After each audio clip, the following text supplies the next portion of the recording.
Thank you to the Patreon supporters of the What We Remember podcast: Adam S., Sarah P., aka Situational Daddy, on Instagram, Leo, Paul and Sandy J., Nathan E., Jacqueline M., Matthew J., and the Big Time Jim. Help support our show by going to patreon.com/whatremember and pledging a monthly amount. Thanks. Do you ever get the Christmas ice creams that are like the Santa Claus faces or like the trees? I mean, I've seen them, what? but I never get them because I'm like, give me a drumstick. In the grocery Are you store. talking about ice cream? Yeah. They have holiday... Winter? Yeah. But on the package, it's like this really neatly designed ice cream. But then you open it and it's just like a blob of mush. Yep. Oh, yeah. It like sort of looks like a tree. Yeah. Every time. It's like, this just melted into nothingness. This isn't what... The box is not... Yeah. Ugh.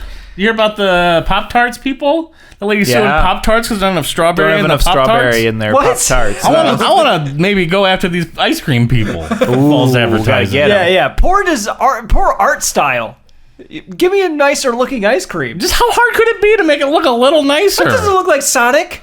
That doesn't look like Tweety Santa Bird? Claus. Tweety Bird. That's true. Who are the other classic ones? SpongeBob is the new one. Oh, SpongeBob. Oh, that's right. That's a big boy. The Minion from Minions. Minions. Even the ones that should be easy, like the Captain America shield ones, they look terrible. I'm like, how do you mess up 3 circles? Like, come on. This Circles are all is the different Target sizes. logo. Different colors, yeah. This isn't the Captain America logo. Wait a minute. I mean, a Target ice cream bar. I actually wouldn't mind a Target ice cream bar. Target ice cream bar. That sounds all right. You'd be like on a stick with a little Target thing. This is the Target logo.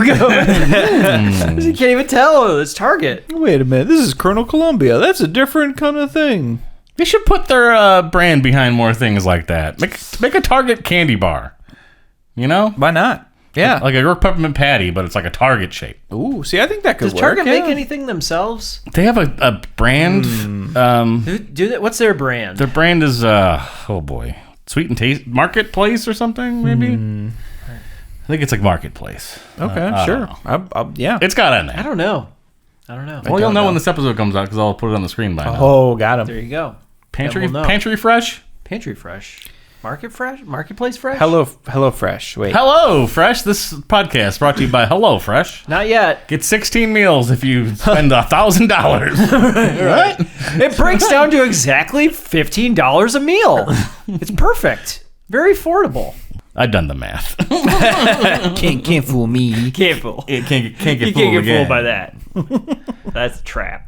My name is Bradley Jones. Andrew Moldenhauer. And I'm Andy Hubert.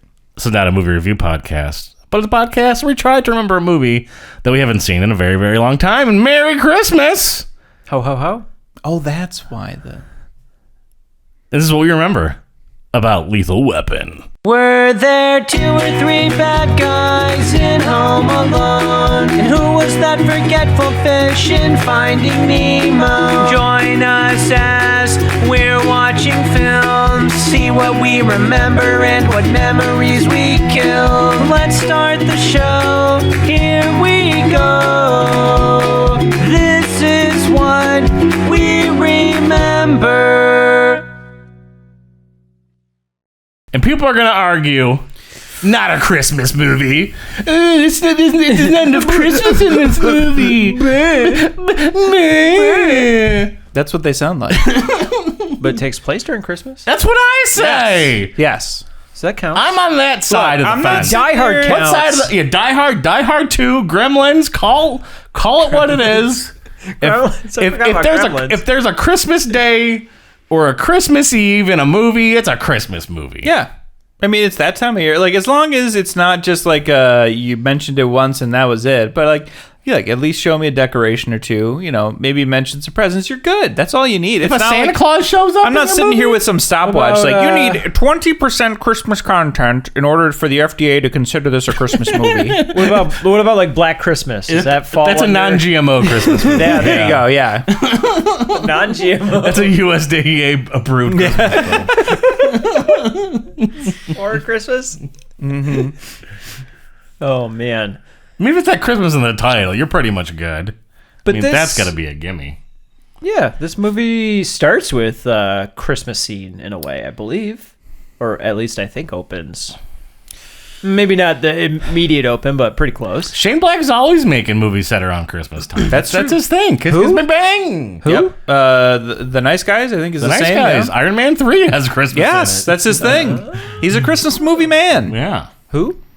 The writer. And future director of Director movies. of other films. Yeah. Oh, okay. But he did not do this one. Richard Donner? Who wrote this? Is this a Richard Donner film? Shane Black is the writer. Shane Black, that's the guy. What did I say? Richard No, you Donner. said it, but he's asking questions. Oh, okay. And I was Shane Black is in Predator. He Well, plays one Richard of the Donner, I mean, even that's a Christmas name. Yeah, right? Ooh, and Blitzen? Richard Donner Blitzen. Prancer? Which is a movie that you like. Prancer is a good movie. There you go. It's a great movie. Who's in this film? We got Mel Gibson. Uh-oh. I remember that. Shut Oh, it down. boy, yeah. Shut it down. People are... We can't. No. people Shut are- it down.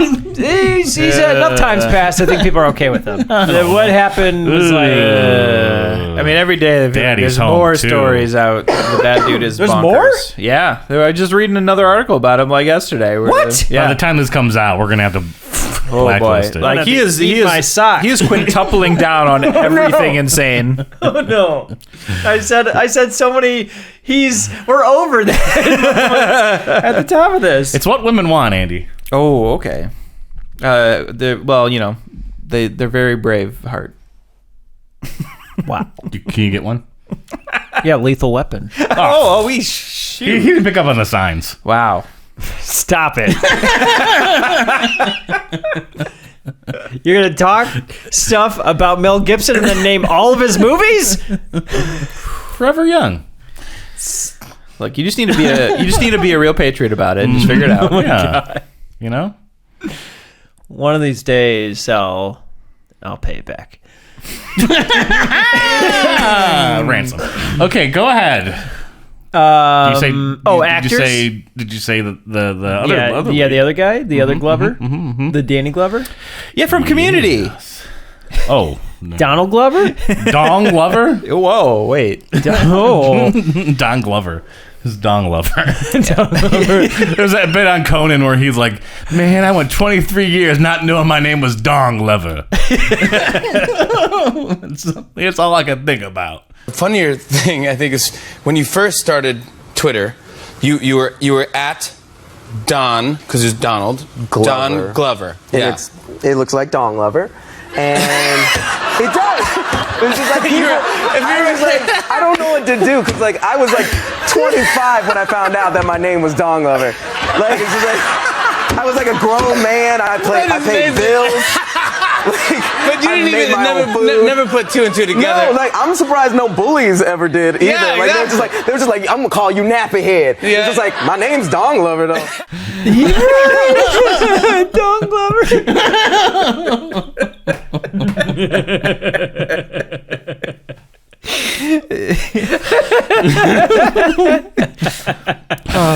That's funny.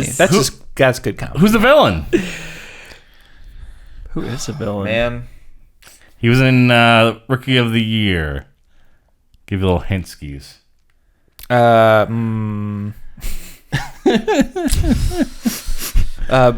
Busey. Gary Busey! Gary Busey? There it is. He's in this one. He's the villain. I thought he was in a different one. I'm going to be mixing up every Lethal I Weapon thought he while was we in talk. like the Oh, second yeah. one, or the That's third gonna one, happen. or the fourth yeah. one. No, he's in this one. No, Jet Li's the villain in the fourth one. Yeah, we don't get a Joe Pesci yet. No, he's like We the don't Joe get a Pesci's like Chris Rock 2 yet. 4. That's Chris Rock's 4. because the Pesci one is the one I know the most. I think. Well, he's in 3 of them. No, 2 of them. Is he? Man. Two of them. Maybe that's why I feel like I know him the most. It's because he's just in more of them. And then this also led to the best pairing of 2 guys in a movie: Donald Glover Danny Glover. Danny Glover. and Joe Pesci in Gone Fishing. Oh, yeah, that's right. I think that's Lethal Weapon 3 set up that movie to happen. Good spin-off. I only remember one scene in that movie, and like they're on the edge of a cliff, and like the cars tipping over. I don't remember Yeah. that. I'm just impressed you've seen it. They're trying to go fishing. It's grumpy old men, but with them instead. Yeah. I'm not even that old. Yeah. Because I guess they're old now, but come on, that was like 30 years ago. We're supposed to be thinking they're old came out then? like 97. No Feels way. like they shouldn't be, but it's been a long time. This is an 80s film? The 90s film. Yeah, this is 1987, boyo. Hey. It beat Die Hard to the punch Yeah. of action film. Yeah, see? This came out the the OG year Andy and I were Christmas born. debate. Oh. Yeah, yep, maybe. Oh, yeah. Yeah. Let's set Everyone up likes Die to Hard. hold up They were Die like, let's Hard make and- ours during Christmas too. Yeah. Get people all arguing about our movie. Any publicity is good publicity. Do we get a young Renee Russo? She's in the sequels. No, because Mel Gibson isn't tied down to anybody in the first two, I think. And his girl gets straight up murdered in this one. Oh, no. Tall blonde? Tall blonde. Model lady? Tall blonde model lady gets murdered by a helicopter gunfire thing. I know what happens in this movie mainly because I've seen Loaded Weapon. Have you guys seen Loaded Weapon? National Lampoon's Loaded Weapon. You and was on I TV watched once way Loaded back, Weapon? Maybe. You and I watched. We rented It's it from possible. the store. And, Wow. from Blockbuster, I think, and watched it. Or no, Family Video. Okay. It was like 2 years ago, 3 years ago. And it's great. So good. Whoopi Goldberg. John Lovitz. Tim Curry. Did we get all the actors that we could think of? Dan Glover's got a family. Yes. He's got a babe wife. Yep. Yeah, he's Who I got don't two know. kids. She's probably a famous actress. got an older daughter and a younger son. The daughter, I think, is young here, but she becomes older through the sequels. He might have two daughters, actually. Yeah, I think be- you're I right. think he's got think a his two middle daughters and daughter, son. who's like in like 6th, 7th grade. Yeah. He's got a Isn't there like an uncomfortable high moment in the school daughter? sequel where like Mel Gibson and the girl, like his daughter, like have like a flirtation thing, and it's like really awkward. Oof. Like in the 3rd or 4th, like. No, I mean they kind of flirt in this one, but it's like all just playful, I think. But that might come at like the later scenes because they don't know each other in the start of the movie. What are their names? Can you remember from It's Always Sunny? Murtaugh, And Riggs. Riggs and Riggs, Murtaugh. yeah, I know Riggs. Which one's Murtaugh. which? Which one's which? Riggs is Don Glover. No, I think Riggs is Mel Danny Gibson. Danny Glover. I think maybe you're right. Murtaugh is I think I think you are right. I think it is Danny Glover. Danny as Riggs. Glover. Wait. Oh, Yeah. Riggs is Mel Gibson. Yeah. Oh, I don't know. We're all gonna be wrong. No. Riggs is Mel Gibson. Yeah. But Riggs. it's like this Riggs. Trying to do a Danny Glover impression. No, I just have to do it in my head, and then I'm like, oh yeah. And this is the classic. He had one more week until retirement. Yep. Danny Glover. He's on the police He's force. coasting. He's Right. like He's officially a week from being too old for this shit. yes. Right? That's the Yeah, phrase that he keeps That's saying the classic throughout line. the entire series, not just the first movie. Yep. Everyone. Gotta have a catchphrase. Yeah. Too old for this shit. And Mel Gibson is a hothead. He's the loose, Cool. the absolute loose cannon. He's the Maverick. He's the one doing insane like in car the movie chases Maverick. through Like in the movie buildings. Maverick that he was in. exactly. There you go. Yeah, he's rolling over cars with guns, wearing tight jeans. Yeah, I feel like that's like his intro is that like it's him doing With a a chase mullet. and like doing horrific damage to public things and people and Turn in your badge yeah. and gun. He's like, I'm not gonna do it, Captain. He's like, I get results. Well, do you guys remember the opening? Like, No, but it probably kicks you don't off with remember a the bang. Christmas trees? No, Oh, okay. Well, I'll set it up then. get us into it. So early on, Riggs is like gonna buy a Christmas tree, but it's from some like shady guys that I guess are also possibly drug dealers. I think They're hiding cocaine in the trees. they could be hiding That's cocaine in the not trees. fake snow on those trees. right. And I think because it also, I'm like vaguely remembering this now. They think he's crazy, and then he does that thing where he's like, "You think I'm crazy?" And then he just like starts doing like the mow. Mel Gibson? Like, yeah. And he's like, and he's like slapping himself in the face. You remember that scene? I thought that was in the police station. He was really goofy in the police station. He even like I think shoots his gun off like randomly he's sometimes. like- Gotta do a desk pop. So I don't remember what happens exactly, but he kind of gets into like a little bit of an argument with these three guys, and they're about to fight him, and then he just like literally just like he's like, I'm crazy, and just like starts hitting himself in the head. Like he's like And they're all like Mo confused, like, from the Three whoa. Stooges. He's got a means to an end. He like always acts like he's unstable, but He that's when he's acts in the that- most stable. Yeah. But the shit's gonna cost you 100. What, that much? Hey, you said you liked it? That's a fair price. Yeah. Yeah, hell, you only live once. Get this together here. 20, 70, 25. Hey, what the fuck? Hey, man. 85, 90. Hey. Come on, shut up, man. I'm losing count. 93, 94, 95, 96. Forget it, you dumb shit. $100,000. $100,000. Did you hear what he said? 100,000. I'm sorry, I can't afford that. Not on my salary. But look, I'll tell you what. I got a better idea. Here, let me say I take the whole stash off your hands for free. And you assholes can go to jail. Hey, what do you say about that? Now I can read you guys your rights, but nah, you guys already know what your rights are, don't you? This badge ain't real. You ain't real. Oh, you sure are a crazy son of a bitch. Yeah. You think I'm crazy? Yeah.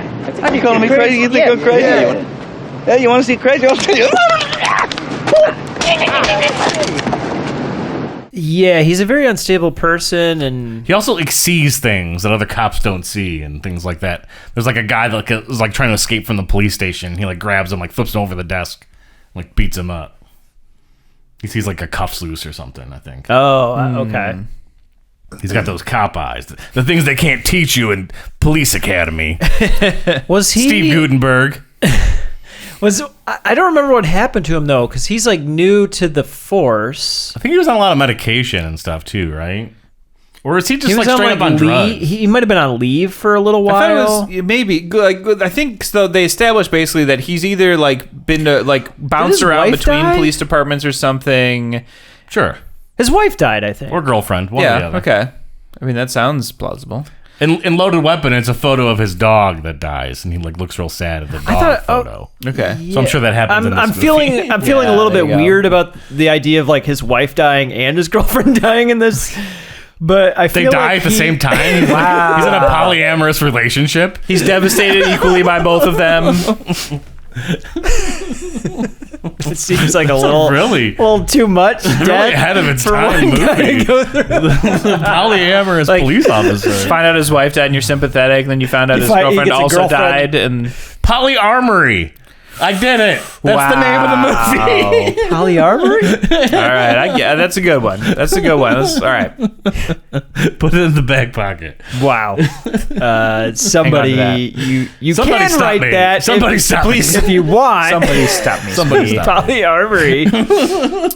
You know. Oh man. But yeah, I think the point is It writes either itself. he just No, it doesn't. No, it doesn't at all. It's very so confusing. the title. You gotta figure that out. You gotta unravel that. I don't know. that one like the hell Does he have an R? Is he a mercenary that also is in a polyamorous relationship? That's a Gordian knot that you just gotta keep working on.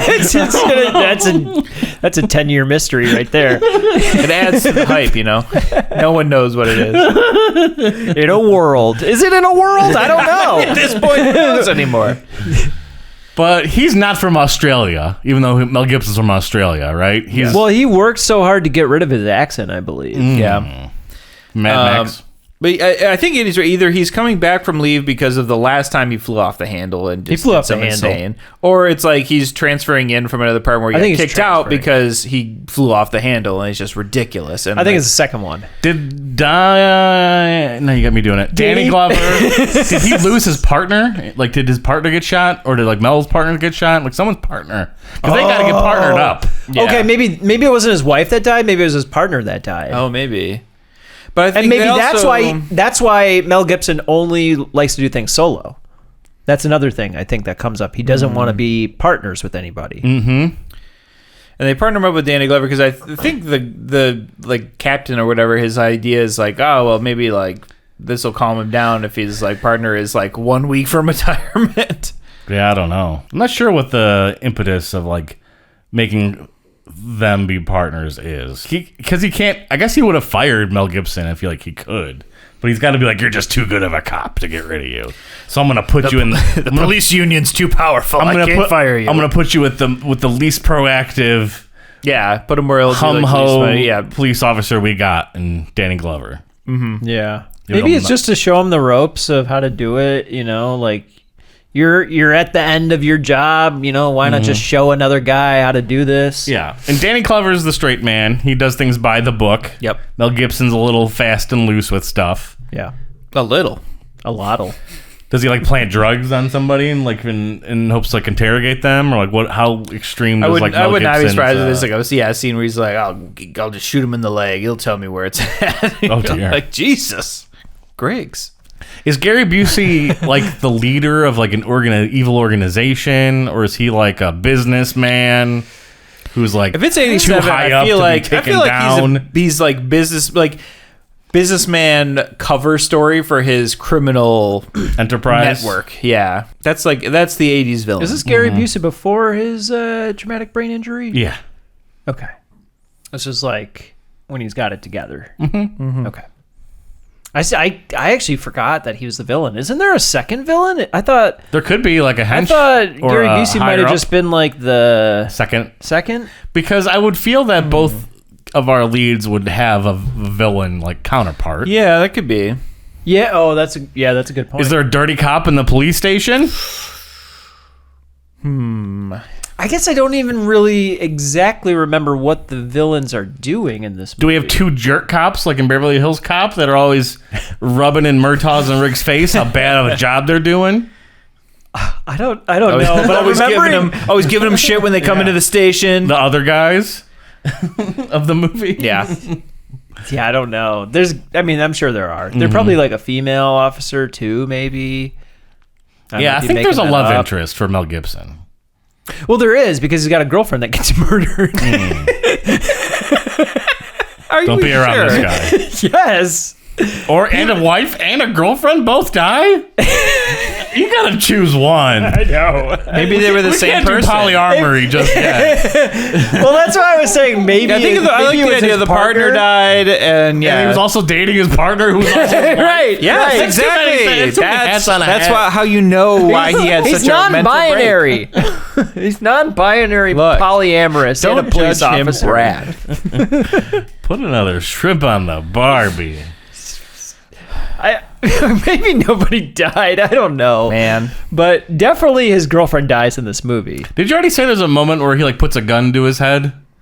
Isn't there a moment like that? Because he's yeah, I think there is. Is that this one, or is that in? It's got to be this one. I think his wife died. I'm saying his wife died. I'm saying his girlfriend dies. Brad, take a note. We're coming back to this in part 2. I think there's a photo he looks at. It might be his girlfriend, but it could be his wife. We won't might be the revisit same any of person. Could be his partner. It could be his partner. We won't revisit anything else in part 2, but this we're going to revisit.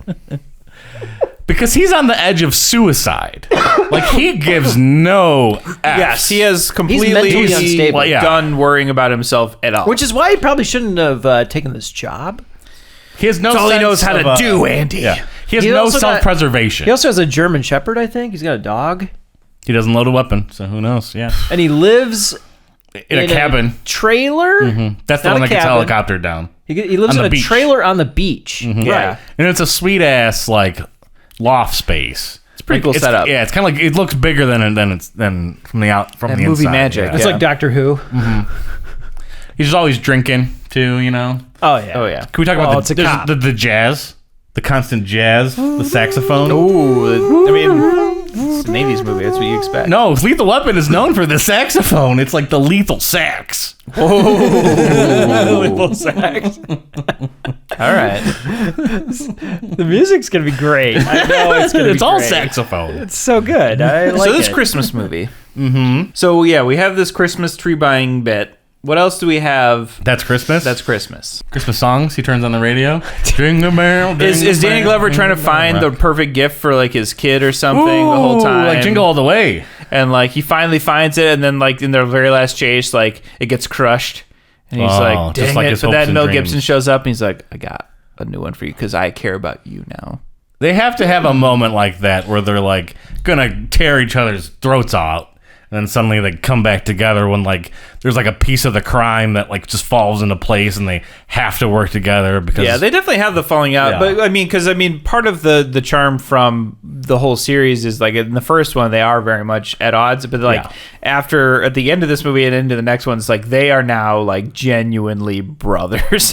Mel Gibson is a part of his family of Danny Glover's family now. Danny like, Glover quickly in the movie too invites him over for dinner. Yes, to meet that's like a his standard. Like that's what you do with wife, partners thing. And Of course, because he doesn't want to make him feel so alone. I think. And Mel isn't you're used to this right. sort of like love. Yeah. He's not used to being around family. Yeah, well, he doesn't Yeah. want to get close because you're right. He's basically given up. And he's just like, he's look, lost his wife. He's lost his girlfriend, lost his partner, lost his partner, lost his trailer. There's a moment he looks for his car keys. They're gone. Dude, where's his car? His trailer's just on fire for no reason. Lost the police station. It's just on fire for no reason. Yeah. This guy can't keep it Just together. vanished. Man. There used to be a building here. What the? What? Is he always trying to like one up Danny Glover, or is it like the other way around, where he's more humbled of like how good Danny Glover has it?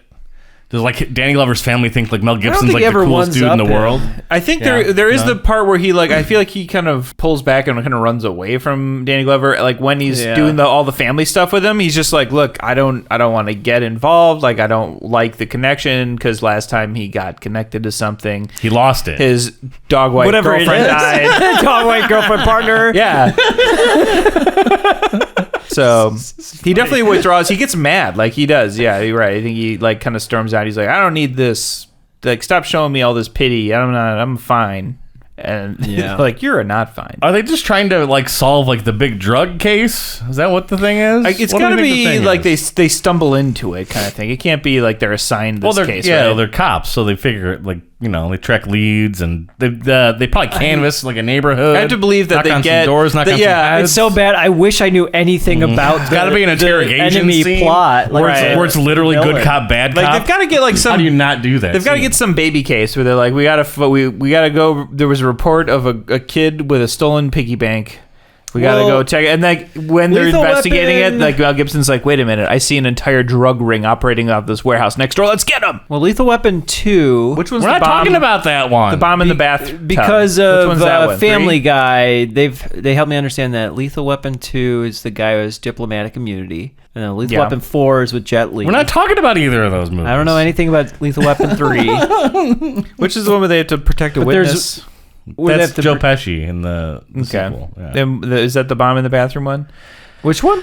There's a moment where like a Danny Glover's house like, explodes and they jump away from the boom. The bad that's guys number put a 4. bomb in his toilet. Yeah, that's number 4. He's like on the toilet. So Mel Gibson has to like catch him from the toilet into the bathtub, and it blows That's up his comedy. entire house. Yeah, And I think that I remember watching that one. Although- and I get so mad watching 4 because they are the most incompetent police officers ever. Like they're protecting Joe Pesci, and they just keep leaving him places. Number 4. And he keeps getting kidnapped. He gets kidnapped multiple times because they just keep leaving. I'm like, do you guys know what your job is? There has to be number 4 has like a special place in my heart. It's a great because movie. It's a great watch. It is the very first DVD I ever watched. Did you watch it in the pan and scan? I remember seeing it pan and scan. I remember and the frame just kept Christmas. moving around because the movie is shot anamorphic. Yeah. And it's like the full screen DVD did not know what to could do. not keep up with this film. That'd be horrible. That's funny. No, this was Christmas Day. No, Christmas movie, yeah. Yeah, it's a Christmas movie. And maybe it was 97, 98. My cousin or grandpa got a DVD player, and it was like the year that they came out, or maybe it was a year after. And the first movie that somebody bought them was Lethal Weapon, so we all watched Lethal Weapon 4 like that Christmas night. Nice. That's pretty good. Yeah, so this was So like that's a Lethal Weapon transition. 4. Let's see what we got right. There is a sequence where the villains may kidnap. Danny Glover's family? Yes. I don't know who specifically, the daughter, one of the daughters. Okay. But I think there's a kidnap plot in this for the tail end. Once the villains are kind of like in too deep. That would give Danny Glover something to do while Mel's, taking care of Gary Busey.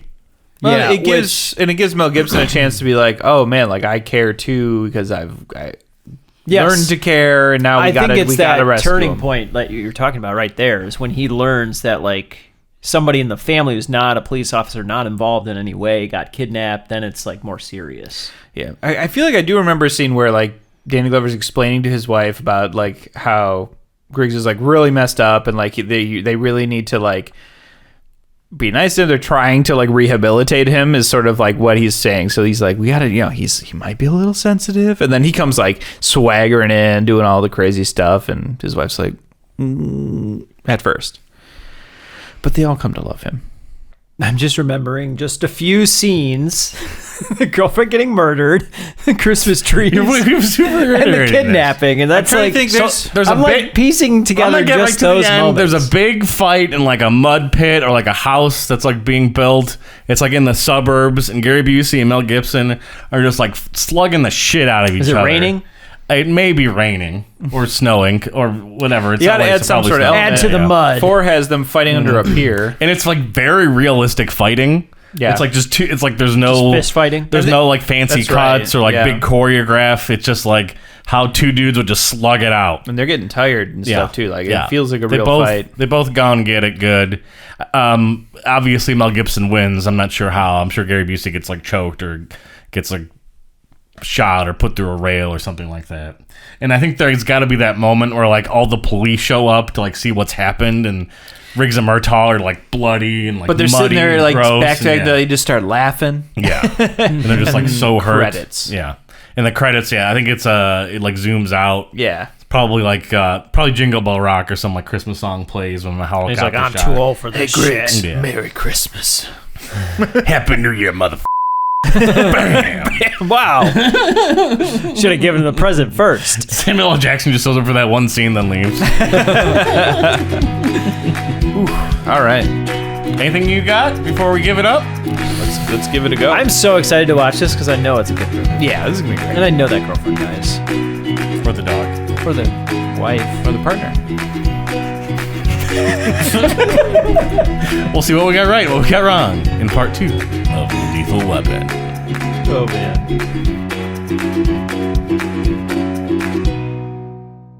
Fowle also said you're heavy into martial arts, Tai Chi and all that killer stuff. I suppose we have to register you as a lethal weapon. Hey, look, friend, let's just cut the shit. Now, we both know why I was transferred. Everybody thinks I'm suicidal, in which case I'm and nobody wants to work with me. Or they think I'm faking to draw a psycho pension, in which case I'm nobody wants to work with me. Guess what? What? I don't want to work with you. Hey, don't. God hates me, that's what it is. Hate him back, it works for me.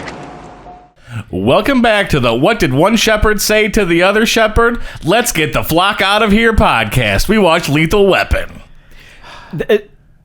That's a line? Mel Gibson says that line. It's a line. There are some amazing quotes in this. My favorite line, which I did write down, was "It's goddamn Christmas," which it's goddamn Christmas. Which, by the way, definitely a Christmas movie. Yeah, that was that was the strangest delivery of any line in the movie. when it was and Gary Busey's in the film, so it's saying a lot. Yeah, that's true. It almost seems perfect. But yeah, he screams out that it's goddamn Christmas. It's goddamn Christmas. And shoots the TV. Yes. It's a fun one, This movie though. is so chaotic. Like, yes, I watched it. I like right near the end. I was like, I should have been taking more notes because I was excited to watch this. So I watched it literally the day after we did part 1, and I've already jumbled a lot of it in my head. I was gonna watch like 3 of them. I was gonna watch 1, 2, and 3, and I specifically didn't watch the rest because I realized I'd forgotten too much. And I was like, if I watch more, I'm just gonna confuse them all again, like we did. Well, in part we 1. did confuse a lot. Oh yeah, of definitely. The other ones we confused the second. Or I confused the second one quite a bit with the first one. The third one's. I think the third one is the one I know the most. So I was trying to think of that seemed too. like the worst one out of the 4 that I watched. And I did watch all 4. You watched all 4 Lethal Weapons? Wow, impressive! I really wanted to watch. I didn't finish the 4th one, but I do remember that. Yeah, you probably know that one the most. I knew that one the most. I will honestly say the 3rd one is the worst one. Oh, what a slump! It's not good. The junior year slump. The second one's pretty good, actually. Is Renee Russo in 2, or is she just? She's in 3 and 4. She's in 3 and 4. 3 and 4. Well, was Pesci show up? 2? He shows up in 2, and he stays back for 3 and 4. Chris Rock? Right. No, Joe Pesci's in all 3. Once he's 2, 3, and 4. They 2, need 3, that. and 4. They need that third heat. Chris Rock is only in 4. He's, Only in 4. He's the he's the baby daddy of God. I'm gonna mess his name up. Donald Oh, Danny Glover. Still, Chris Rock is the father of his oldest daughter.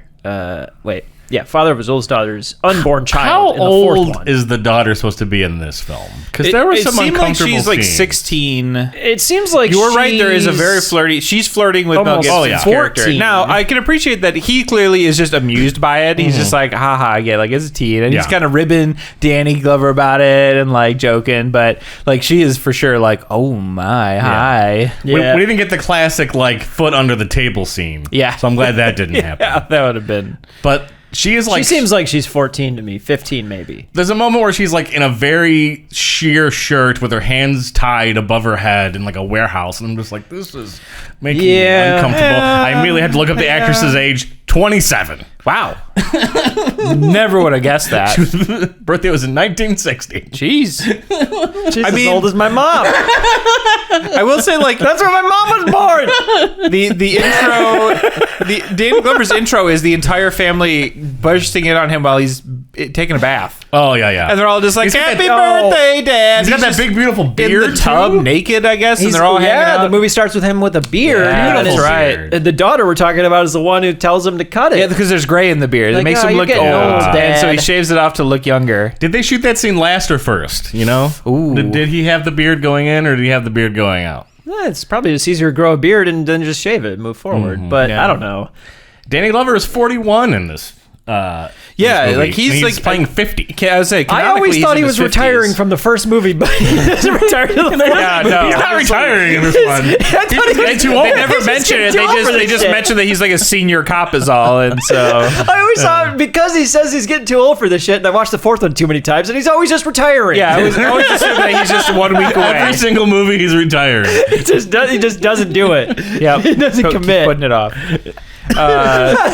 So should we start by clarifying some things that we I guess so. Yeah, probably. Mel Gibson has a dead wife. Yes. No girlfriend. No girlfriend. He has a girlfriend Gets a dog in at the the end. second one. Gets a dog in the end of the film. Yes, he's got a girlfriend and a dog in the second one. Mm-hmm. His wife died in a car accident? Yeah, it's like an offhanded sentence that Richard Donner's wife, I forget that actress's name. Yeah. Richard Donner directed the film, and she shows up in like almost all of his films. Mm-hmm. And she's only in the movie to like give just exposition about how crazy like Riggs is. Like, you can't trust this guy. And the one scene with the police sergeant is with her and him, but there's no police sergeant like loose cannon. There's like that. He doesn't show back up. He doesn't loose cannon. No. Danny Glover and Mel Gibson are off doing their own thing. So, well, yeah. No, so we can talk about that. Like, pressure. We were trying to say, like, did he transfer from another place? Did he do this stuff? No, he just basically had a breakdown after his wife's death, and he's currently suicidal. Well, and the department, I guess, is trying to. They give him to Danny Glover, and because they're not sure if he's faking being it's like depressed. Yeah. Trying to get an early retirement because they keep talking about this sweet medical retirement benefits. Who's talking about that though? Because I know Danny Glover brings it up in the scene where they actually confront it. No, the lady's talking to Danny Glover's captain. Yeah, the psychologist talking to the captain about it, and the captain's like blowing her off, and she believes it. Is the captain the one that believes that he's trying to get this pension thing? But she believes that he's actually she thinks suicidal. He's genuinely suicidal, and that it's a really bad idea to like put him back in the field. Because the captain is very callous. He says like if he kills himself, then he kills himself. Whoopsie-doo. He thinks he's faking it, or that he's just a baby for not handling, get over it kind of thing. She was like, he's suicidal, and then he was like, well, how do you know he's suicidal? You would know if he says he's suicidal. Yeah, and he's just trying to get those benefits. 80s mental health was not taken seriously. It was ignored. There's and then not the guy a bill was for like, it, then it's fake. Yeah, why would you just go under the impression of like, oh, it's not serious? You should take that seriously. They didn't take it seriously back then. And he was like, well, if he dies, then we'll know he was suicidal. And they also talk about not only does he have this depression from his wife's death, but he also is suffering from PTSD from his time in Vietnam. Both of them are Vietnam veterans, but I think was actually, I didn't remember any of this, but it's a really fun dynamic, and it is really interesting that they do make a point of him like kind of talking about the fact that like he was in like special operations, he did some like crazy stuff. He was a marksman shooter too. Yeah, and and that's a scene that comes up later. It definitely comes up. Like there's a whole rivalry between him and Gary Busey, who was like another one of those dudes. They have the same tattoo. Yeah, like so they were like from the same. They were part of like this platoon. super super elite, secret super squirrel squad. elite death squad guys. Yeah, and like so they didn't know each other, but they like are competing. Like it sounds like they both had reputations. Yeah. There's like all of these reasons are just so like his wife died, he was in war, and he has PTSD. It's you could pretty clearly He's see faking it, Andy. He's faking it. It's not real. Why He would just you wants assume that he's faking psych it? retirement. Men can't have mental health problems. Yeah. In the 80s. You get a mullet and you move on. Well, because I watched the other 4, you find out in the second one that his wife was targeted and killed by the villain in the second one because Mel Gibson was stumbling into finding something that he should not have found out. Let me try and figure out the plot of Good Lethal luck, because Weapon. it's all over the place. Here we go. Okay, here we go. So there's an opening scene of Danny Glover has a best friend who was also in the military who owes... they know each other. They owe each other's favors. That guy's daughter's in the opening scene. You see her fully laid out in a bed, sprawled out. Yep. She does a line of coke or heroin. She's splattered in blood. And she's like thinking about jumping off a high-rise building, which she ends up doing, splashes to the ground. We later find out that she got bad drugs from a hooker that was hired by not Gary Busey, but Gary Busey has a boss, his employer, who I forget, who is the antagonist to Danny Glover. And she would have died anyway had she not jumped off. Yes. So it was not a suicide. It was a homicide.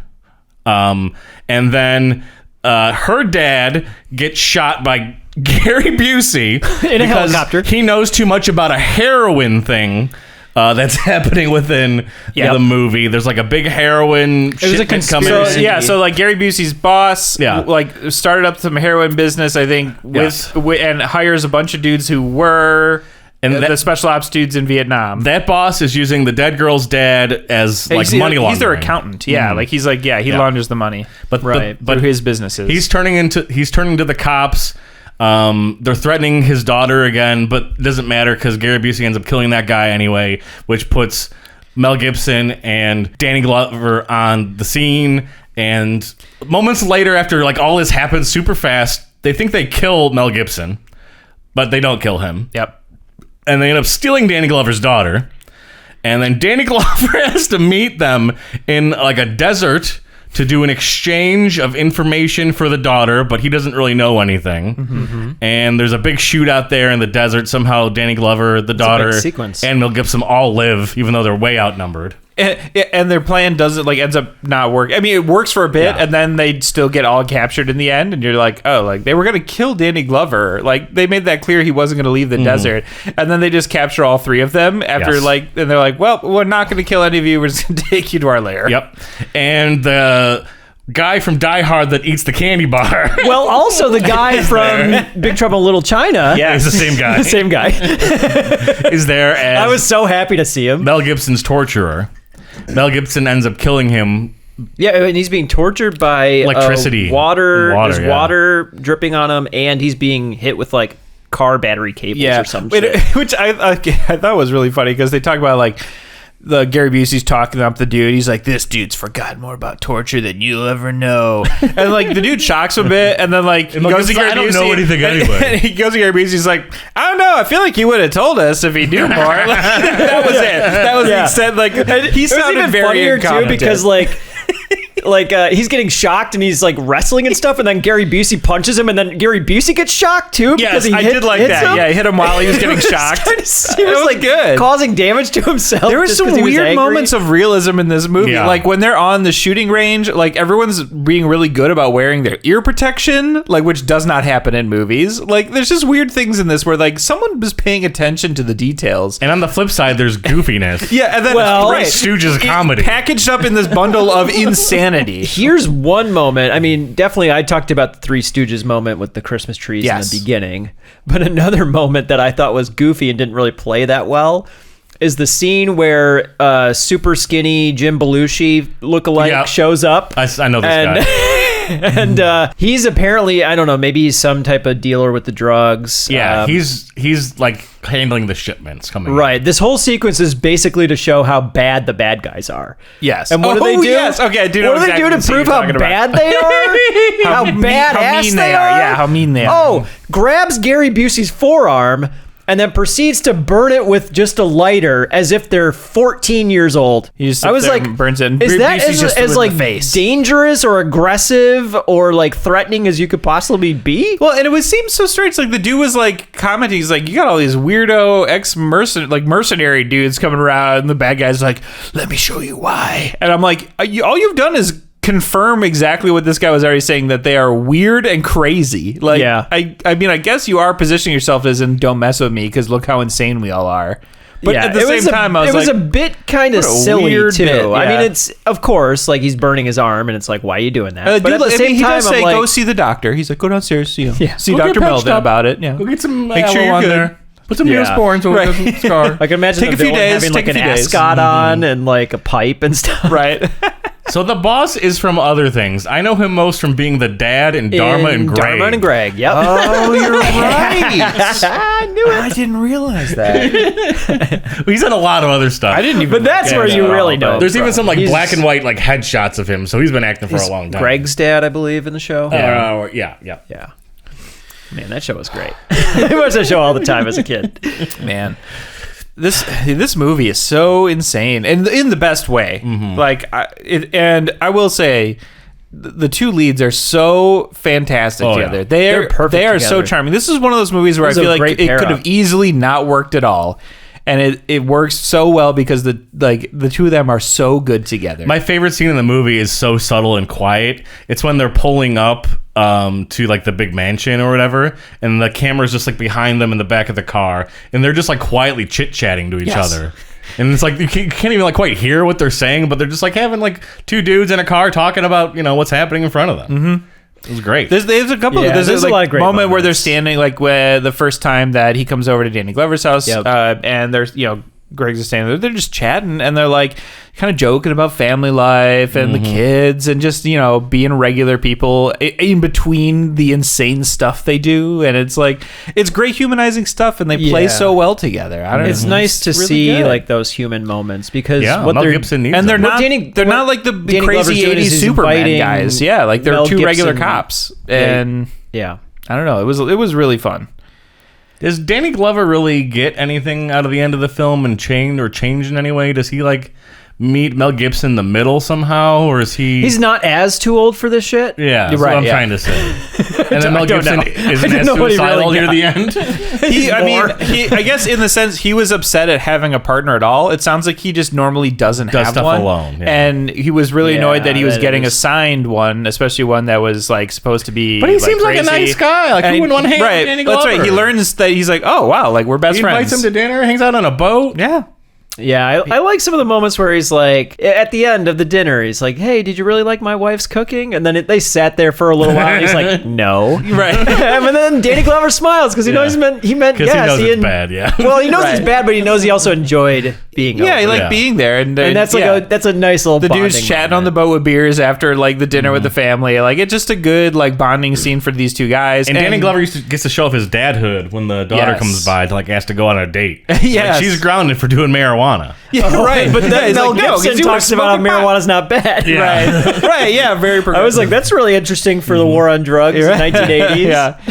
Well, it's not legal, so it's bad, so you're grounded. Yeah. Until it becomes, legalized. But you just gotta wait a couple years, lady. You'll get there. The plot of this movie, though, it goes from 0 to 100. I feel like I got so fast. Most of it. Like, it goes from, Glover gets out of the bath. A little bit of, like, the suicidal guy on the roof. Well, it's more the connections. But that sets up because that sets up the next scene. No, because that sets up the very next scene that's important, because Danny Glover wants to get the job done by the book.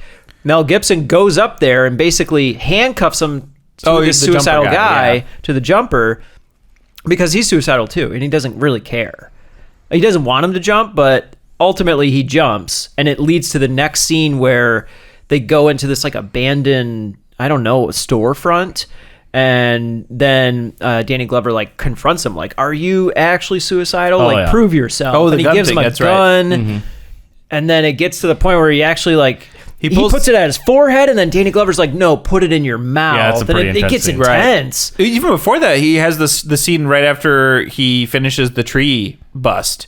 Where he's sitting alone in his trailer and he like puts his gun in his mouth and he just cries. And it's quiet and it's really intense. Really, like And in your scene, Mel Gibson does pull the trigger, but Danny Glover like stops it with his hand and like it pinches his finger. And Danny Glover's like, "What are you doing?" He's like, "Holy shit, you were genuinely gonna do it." He should not have called his bluff, and I think that was one of the lines I think in there too. Don't like tempt me. You don't want to tempt me, is what Mel Gibson said before he gave him the gun. He goes full Mel Gibson in this. Yeah, the way the characters like interweave though is just really weird. Like Danny Glover his wife mentions a call from an old friend of his. Yeah, he's like, I kind of recognize that name. He gets called to like this murder. It's that dude's daughter. And so he happens to be the cop working this case. Like it's not like he forces himself onto it. Like he was assigned to this. He shows up and then he's like, how convenient. So then he like talks to his old buddy and his old buddy's like, "Kill whoever did this." Yeah. And like he wants to be off the hook for the drugs. Yeah, and then it turns out it was the dad's fault because his boss found out he was gonna flip on the gang, and so they had his like daughter killed, and then he gets killed from a helicopter at a seaside restaurant. Was a little bit weird.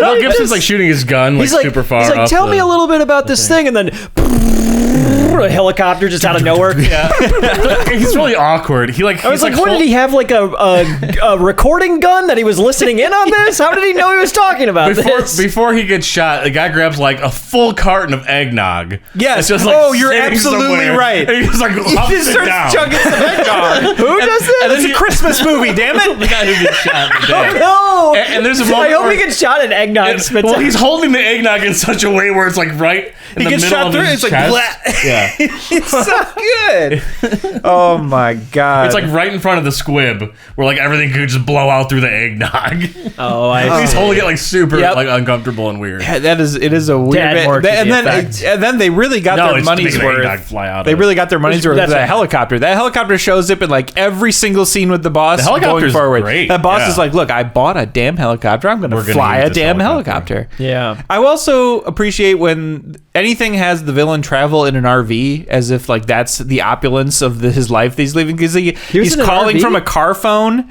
to the bad guys. I think it was meant to be the limousine that he's riding in later, but it was definitely an RV. He's just like in the passenger seat in the front because the car phone is like on the huge dash between them, and they're like way high up sitting in this, driving down the road. He's just calling Gary Busey from this car phone, like demanding that things get taken care of. I think it's after the helicopter shooting at the restaurant thing. Yeah. Okay. And he's just generic evil bad guy. Yeah. With no real like motive other than just wanting to money and drugs. And yes. Well, and it's funny because he really is like, he's supposed to be the boss primary bad guy, but Gary Busey is clearly the primary bad guy. Like, but because Danny Glover and Mel Gibson, kills the other dude, each of them needs like way early, like not way early, but like before Busey, like and like the dude kills himself, the car's on fire and some grenades blow up and that's it. But it's like, hey man, this movie gets out of hand in the best way. Who's the lethal weapon too? Is it Mel Gibson? Mel Gibson. They had the line. Yeah, that was the line in there.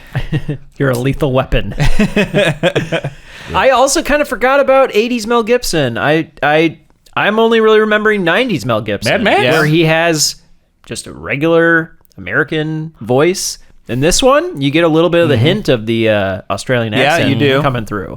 I was like, whoa, I didn't expect that. And then I saw the second one. It was still kind of there, only 2 years later or so. But by the third one, it seems to be kind of gone at that point.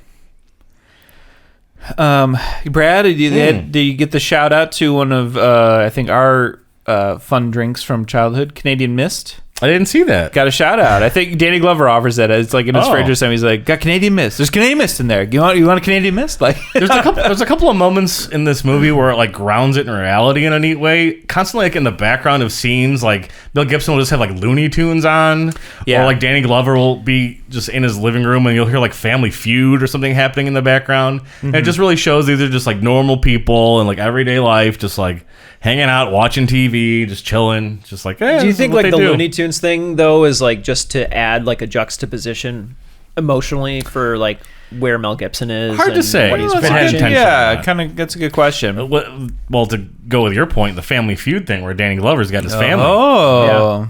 Yeah, I mean, it could be. I would imagine it has to have more of a purpose. Like, why would they choose Looney Tunes, over anything else? To me, it felt like it was just like a complete, like, I don't know, stark juxtaposition between like where he is emotionally and how silly that content is on the screen. He's not paying attention to that stuff. I also think about just his wife. like game shows were just so hot in the 80s too. Like, yeah, that's true. That's true. That's what normal people would be watching. Of course, yeah. Yeah, maybe Family Feud was just like, okay, we need some like game show in the background, but the Looney Tunes seemed to be like more of a deliberate choice. I don't know. You'd have to ask Richard Donner. I'm gonna ask him. I'm gonna give him a ring. I'll tweet him. There you go. I'll tweet at him. I might still be alive. I don't know, but I want to tweet him. I was slightly disappointed with the ending. So I guess Danny Glover's like realization is that he doesn't need to do things by the book because he just lets Mel Gibson and Gary Busey just have a fight. It's like they need to fight it out. Cops and all around. All the cops in West Hollywood or whatever are just surrounding them, watching. Danny Glover's like, I'll take the heat if something happens. Let it play out. In the mud, just brawling it out. And I really like there's like the moment where Griggs finally wins, but he doesn't kill Busey. He leaves them. He's like, all right. Like, that was his moment where he like would have killed him, and now he's choosing not to, and that's his part of his growth. But then he kills him. And I was like, God damn it, because he has a bit where like the other cops start taking him away, and he busts out and steals one of their guns, so they have to whip around and they both blast him. In the strangest like slow-mo, real weird shot. Like, and I was that was the one part in this movie that I just didn't want. I was like, get rid of that. I didn't like drawn out and odd. And it was Danny Glover that killed him? No. It's Mel Gibson. Yeah, Mel Gibson whips around and just blows him away. No hesitation. Because Mel Gibson's got the sweet sharpshooter. Because like what, Gary Busey was going to shoot someone, or he just did it? He was gonna shoot it. Yeah, he grabbed one of the cops' guns that was like arresting him. And then he was gonna shoot Mel and Danny, but it's like the exact same sequence with the pool guy. The pool guy earlier. Yeah, that's a scene I had to rewatch because I did not understand what had happened originally. The pool scene is a little confusing. They pull up at this house and they're like, "Oh, like we're gonna have to figure out how to get it." And then the gate just opens. And there's like, a Girl Scout like selling cookies or calendars. Like, just leaving or something. She's like, "Hey, what's up?" There's somebody leaving. Drive on in. And I was like, I thought he this pulls was up like, and he looks at a business see place two or something. women like clearly putting like cocaine into bags. Yes, inside the house, and he like waves at them, and they wave back, and then they show the IDs, and they're like, "Oh, we're gonna leave." Yeah, and they're like, "All right, guess we'll walk on in." And then some dude just starts shooting at him from a pool house across the way. Yeah, it seemed very. And I was fast. like, it was the one dude that was there, like. This is like a drug manufacturing house. Like, yeah, like who was that? Like, that was the one guard, or was it like an actual dude? That, like, I guess it was the pimp for Dixie, the daughter, and her friend, and that's why they'd end up going there. Like, they got the lead of. Okay, this was again a scene I really liked when they're connecting the dots thin. It's real thin. Yeah, they made up. They're like connecting. They're like, what if instead of her seeing her jump, she was actually in the room and had to make up the story? And like they go through this whole sequence of events, and they're both like, it's real thin, but hey, let's go. It's thin. And then it turns out to be true. And like, yeah, it was great. Like, that was a good bit. But yeah, like they go to this place, and I guess that guy was the pimp, so they wanted to talk to him, and then he shoots at them. But I was so confused. Kill him? I thought Danny Glover shoots him in the leg. He does, but then it's like the ending. Oh, where they thought he had him, and then he pulls out a gun real quick, and they blast him again, and he falls in the pool and gets caught up in the plastic cover. Yeah, I don't know why they were dies. trying to make a point with that. Like, that scene was creepy. I was like, shoot I would him not want again. to shoot that scene. That dude's so like in that plastic bag in a pool, and like ooh man, that was weird. Yeah, that was creepy. I was thinking that too. I was like, how'd you shoot that? Yeah, I like, wouldn't want to be that seems actor. unsafe. No, Yeah, he dies real fast in that. Right. Yeah, things can go wrong wrapped there. up in all that plastic. That was something. And they go to investigate the friend who poisoned the daughter, Dixie. Yes. And her house explodes. Another great scene when they're chatting with the kids. They pull up. They're like, "Police are here!" Before they even get close to it, they're just boom. Yeah, Alex, he's in Yep. trouble. And they're just walking in. The house blows up. They run back to the car. The kid's like, whoa, do that again. That was great. It was great. Yeah, the whole sequence with the kids was Kids, really great too. don't It's tell like, him your name. Yeah, Johnny, Don't tell him you're 5. Don't tell him your name, Johnny. My mom says that you cops shoot black people, and Dangler's like, "Oh, you're right, but fuck, kid, you're not supposed to know this yet. No, You're too young, kid." That was so good. And good man. things have changed Oh, boy. in society from 1980. Oh dear. Well, Merry Christmas. And then Mel Gibson gets like a total hard on because he goes to like see the device of like what blew up the house, and he's like, "This is some super awesome magnesium trigger." I've seen this mercury trigger from back in Nam. And he's like all about it. He's like almost like caressing how sweet this trigger thing is. It's what those CIA guys would use. Someone was really good at blowing up houses. Yeah. Ugh, feels so. Ugh. Back in the shit. So good. Got real ramped up about He got that. so ramped up about like, it. why? Then he got even ramped up again because the kid pointed out his tattoo was the same one as the guy there, and Mel Gibson gets even more ramped up. That's a good little It clue. was good. Mm-hmm. I did like that Busey thought he won this contest they have because he just blasts him in a drive-by. Like Mel Gibson, and hits his vest. I like that. He's line like after that too. He's like, God damn, that hurt. Like he's just like, oh. 5 inches higher, you'd be dead. Yeah. 5 inches lower, I've been singing falsetto. That was a good bit. Classic 80s line. Nailed it. Yep. That's a great line. Yeah, that was that was a weird bit of the writing where they're like, now they think I'm dead. We can use this to our advantage. And it paid off for, I guess, 5 minutes. They like meet the desert and they're like, Danny Glover won't have anyone to help. And then Mel Gibson snipes like 3 of the guys and then they catch him. And you're like, oh, it didn't okay. really go as planned. Yeah, but I guess not everything does, so I guess that makes sense too. It was just kind of a weird payoff for the idea of we could fake his death because they even get the captain in on it. The captain gets the call from Busey, who's posing as a reporter. He's like, I was following up on a report of an officer shooting earlier, and the captain's like, yes, he's dead. And they're like, yes, haha. We'll send someone over. Found it out. And then the guy's like, what? Eric Clapton did the music. Really? Yes. Oh, man. There wasn't and you were not saxophone wrong as much. about the music. The saxophone. Well, there wasn't as much saxophone. Anytime Danny Glover was on the screen, the saxophone was out of Anytime control. there wasn't dialogue, it was just It was more guitar. Yeah, that's guitar though. Danny Glover had sax. It was like you synth wouldn't sax believe. all over the place. Oh, synth sax. Oh my God! All It right. was. I'll give you that. It was crazy. It was not porno strong music. sax. It was The whole hyper movie. sexual. It was more guitar. The whole movie. It was more like MIDI. It was sax. amazing. Like at first I was like, The music what? was perfect. At first I was annoyed, and then I was like, no, this was the right call. This is great. I love They it. overdo it a little bit at the beginning, but then You get into it. Yeah, you're like, okay, I get it. Yeah. Eric Clapton was all over this. Man. Yeah, you were not. I didn't remember it at all. You were calling it out. That's and like you were right. That's the reason you watch Lethal Weapon. And how does it show up in the sequels? I heard it all throughout the second one. I don't know if I really remember what the third one They sounded abandoned the like. third one? Oh. I don't know if I really remember what it sounded like. I probably stopped paying attention as much. That could be. It becomes just part of the experience. You don't notice it. I don't remember. White noise. That one was bad. That one was like a dirty cop. The second one is the Diplomatic immunity. Diplomatic immunity. Family Guy. It's just brought that revoked. up. Yeah, exactly. That I think Danny Glover says that. And then the third one is like a dirty cop who's like killing other cops. And the fourth one is there's like a Chinese like drug smuggling / human smuggling operation. Yeah. Where like they're bringing over Chinese people to America, but then like it's going to cost them $35,000. So they're like having to pay off these debts by working, like human trafficking. Mm-hmm. This really set the table for the Fast and the Furious films. And Lethal Weapon should have just kept going. Keep adding like big list actors. It should have. Put Bruce Willis in it. Put Arnold in it. Make it like the Expendables. Yeah. Let's like keep doing it. But You can no, definitely we see. stopped at 4. You can absolutely see the direct line between the Lethal Weapon and Die Hard, which was what, like a year or two later. How? Yeah. It was, Die like, Hard right came away, out in and I can 88. absolutely see like this movie goes, and they're like, "Yup." I actually, I was like, I kind of thought like, Die Hard's its own thing, Lethal Weapon's its own thing, but in a way they have very similar feels. Yeah. I mean, they are very different movies. You're right. Like, but at the same time, you can absolutely see the pieces of both of them like in each other.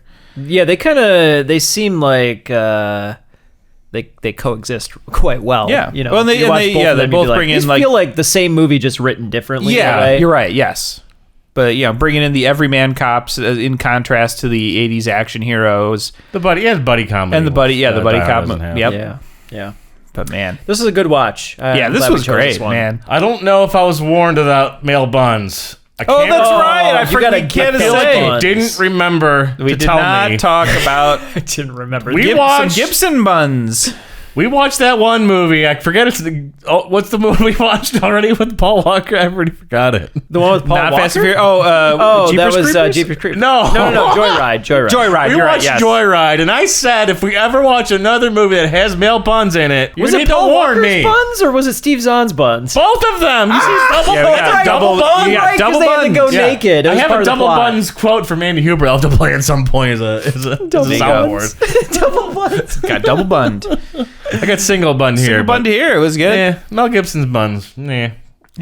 I mean, got some good torso. Some people a lot of hair. Those. Yeah. Not on his body though. Just on. He the kept head. it all the way to through the third one. So Man, come on, dude, get rid of that hair. That's some big. Really? hair. I mean, that's just the third look. one he had that mullet. It was 92. Was it? Did it eventually get wigged up? 5 or did he grow years it every later. Time? What's that? Did he grow it every time, or was it wigged up in later movies? It seemed real, but like by the third one, it seemed to be doing its own thing. It was kind of like, in its prime of its life. It was like, come on. It was getting the spin-off series at that point. It started its own acting career.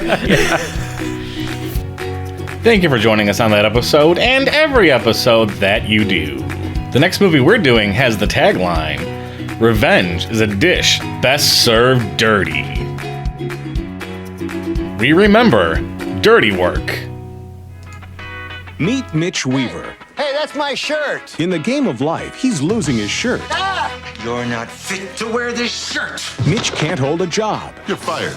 You get a horse and live in the mountains someplace and don't bother anybody. Got a personality like a dead moth. Mitch is no good at relationships. I'm through wasting my life with you. Note to self, making love to blow-up dolls, not as good as advertised. Mitch lacks people skills. Hey, that was really funny, sicking the cops on us like that. I thought it was funny, but I'm surprised you guys did because you got your asses kicked. I guess I showed you a thing or two about dirty work. But there is one thing Mitch Weaver is good at. You are the king of revenge. We should open a revenge for hire business. I think you boys can help me. Okay, settle down, prostitutes. You each get $20, and this requires no sex. Whoa, you got a dead hooker in the trunk. No, it can't be. I've never seen so many dead hookers in all my life. Lord knows I have. Don't shoot this! This is not part of the commercial! Is some jerk making your life miserable? You want revenge? Let us do your dirty work.